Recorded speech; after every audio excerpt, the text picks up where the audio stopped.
Hey, folks, we got Coach Hartline here for you. We'll do the same drill with Coach. We'll start it out with Tony Gerdeman from Buckeye Scoop. Tony, go ahead. Brian, we talked to Ryan on Monday. I asked him about Jaxon Smith-Njigba, and he said you guys wanted to get him work with the ones, and just wondering that thought process, and then what you've seen from him and how you think he's done this spring. Jaxon he's done a great job spring-wise. I would say he knows he may have one little dip in the middle of spring, but he kind of started out hot, had a day maybe where he had to catch his breath, and he's been on fire since. I think he's doing a great job. I think that he may be our best blocker in the room. His blocking on the perimeter, his desire, his physicality is much needed in our room. And he's probably the best one at it. He's a pleasure to coach, love coaching him. But throughout spring in general, I'm always trying to rotate guys and get different feels with guys and get different rotations the best you can. It's not always perfect, but you want to get different guys with different quarterbacks, and you want a constant rotation the best you can just to change the people they're going against defensively, change who they're working with operationally, offensively. But it's been a great spring for him. I think he's one of those guys that definitely helped take a step. All righty, next we'll go to Austin Ward from Leonard Monroe. Austin. Hey, Brian, I know Julian's been banged up a little bit this spring, and really since he got here, he hasn't had the year of development probably that he envisioned, just with all the other complications. Where is he in this process? We know it might take a little bit of time. And what have you tried to get out of him this spring when he was able to, participate in some fashion? Yeah, Julian's not the only one. There's multiple of guys that have been robbed of crucial development time. Obviously, they were robbed of that last spring. The whole team was robbed of that last spring. Obviously, he's been going through some things since high school medically that he needed to get cleared up. Got it cleared up, but it was pretty intensive. I mean, the kid is one of the toughest kids I've ever probably been around to operate the level he's operated at with a linebacker strap on his shoulder to help protect that thing and then try to execute at such a high level. I mean, I think he's a special individual. His size and speed combination are like I've probably never seen in college football, me personally. In the development he's had from last camp, if you will, whatever you want to call that, through the season to also develop but also learn football and grow, I thought was really awesome. Unfortunately, we did not have enough time with him through the spring because of getting things fixed, since high school. But I'm so excited for Julian. I think he's a rock star as an individual, and I look forward to getting him back on a full-time, regimen. But it is what it is. Spring's part of that. Everyone has a different plan in spring, and he needs to get ultra healthy first so he can maximize what he's capable of doing. But I'm really excited about where he's at mentally and how he's progressing physically, and then the health at which he's going to be able to have, which the guy's been operating at 75% for the last couple of years. I'm really excited for him for that too. Thanks, Brian. All righty, next up we'll go to Doug Lamarice from cleveland.com. Hey, Brian, I asked Ryan this similar question. When you have guys like Garrett and Chris who are back with their level of talent, but also their level of experience, and I'll throw Jeremy Ruckert in there, just guys like that, you've been around great receiver rooms, but what does it do for an offense when you have the talent and the experience and it's not just one guy, it's multiple guys? What could this passing game do as a result? Well, I think that, when you name all the guys, they're all over the board, whether they're left tackles or right tackles or centers or running backs. I think at the end of the day, we need to understand that we should have no lower standard than a high execution rate. It doesn't matter really where it's going or how it's getting there, but we're executing at a high level. And if you lose that opportunity and you don't capitalize on your opportunity, good chance you might not see another one.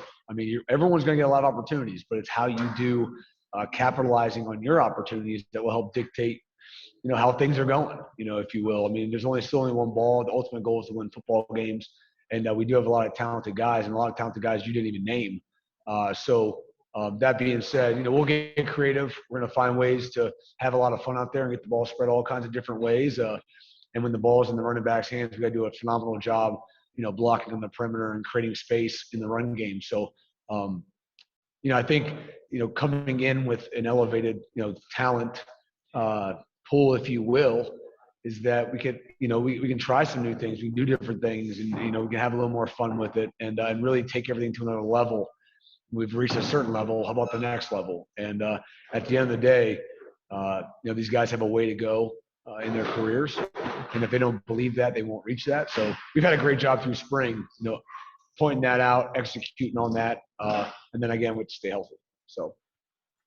All right. Alrighty. We'll go next to Bill Rabinowitz from the Columbus Dispatch. Brian, the success of your unit obviously is directly tied to the quarterbacks, and in the last 2 years you've had Justin and Wayne before that. Can you just describe the level of confidence you have that whoever the quarterback is going to be able to play at the level that your guys are going to be able to do what they've always done? And how confident are you with quarterbacks?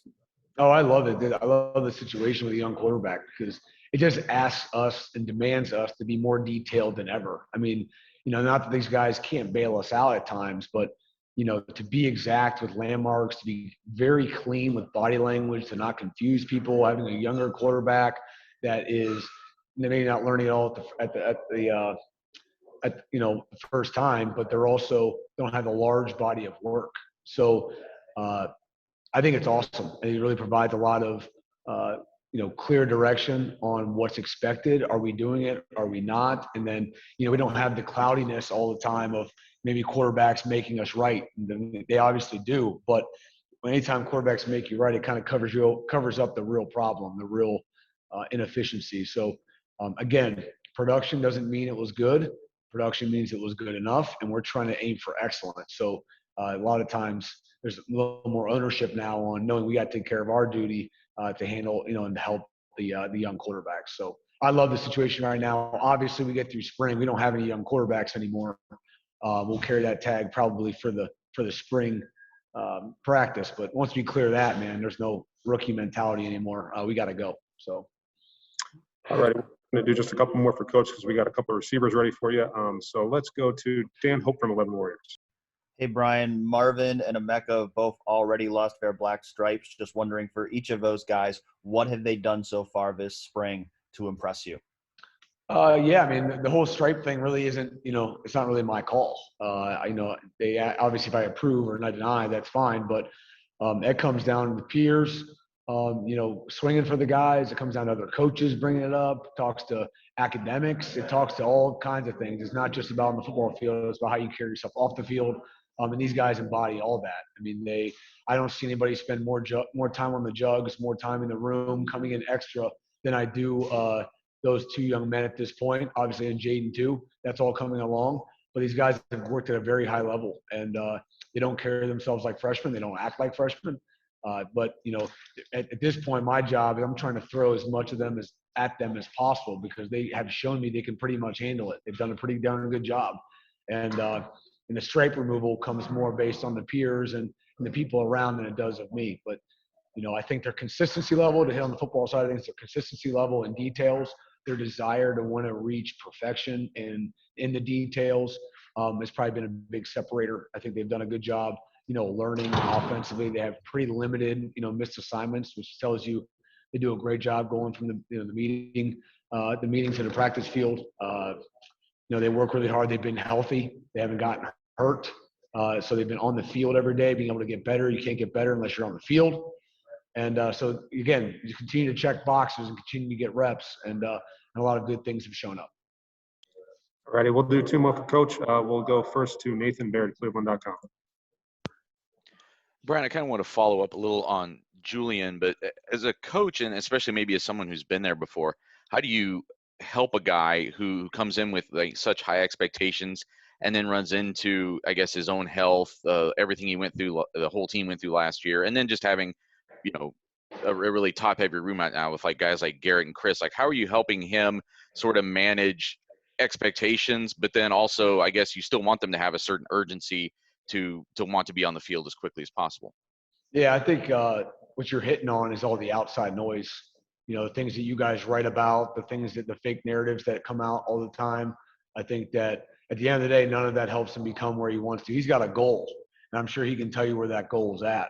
And it has nothing to do with his current situation. It has nothing to do with the current room situation. It purely is on probably want to have a great career here. I want to get my degree. I want to be able to go play in the NFL. I want to be developed at the highest level possible. And all of those things are what's important to him. And I think it's not just Julian, it's all of them. Everyone that comes to Ohio State, there's a lot of expectations, whether you guys put it on him or whether his family does or his friends, or it doesn't matter. Everyone has high expectations. So it's not always going the way you want it to go. And then when you think you get there, when you think you got it going the way you want to go, you want more. I mean, the guy that has the most targets in the world still wants more targets. The guy that has the most money in the world still wants more money. So it's just controlling the mental narrative constantly, because if you can do that, you can be successful in anything in life. And so, blocking out what people say on Twitter, blocking out things that people don't know anything about, and really focusing on the things that are going to, lead me to my success is really important. His health is critical. So glad we're getting that taken care of for him. And then we just kind of keep building from there. But the individual as a person, like you're saying, to operate where he's at with maybe other stressors out there he has to defend on, not by his choice, has been phenomenal. He's done a great job. His maturation from an athlete to actually becoming a receiver has been awesome.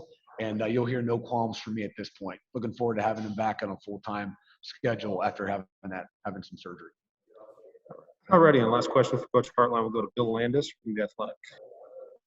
Brian, you guys played so much with 2 tight ends last year. I'm wondering how much you might anticipate that changing this coming season, and if you think some of the guys behind Garrett and Chris this year will have a little more opportunity to get on the field than they did last year. Yeah, I would say that, Coach Day does a great job developing our offenses based on personnel. So our personnel will be indicative of, how these guys work and how these guys execute at a high level. To take one guy off the field and put another guy on, that guy better be of equal value, if not more value. So our job as receivers is to put ourselves in a position where we never need to come off the field. We don't need a better blocker. We are that. I think that, all those things come again, and again, like we had some, Luke and Jake did a really good job at tight end.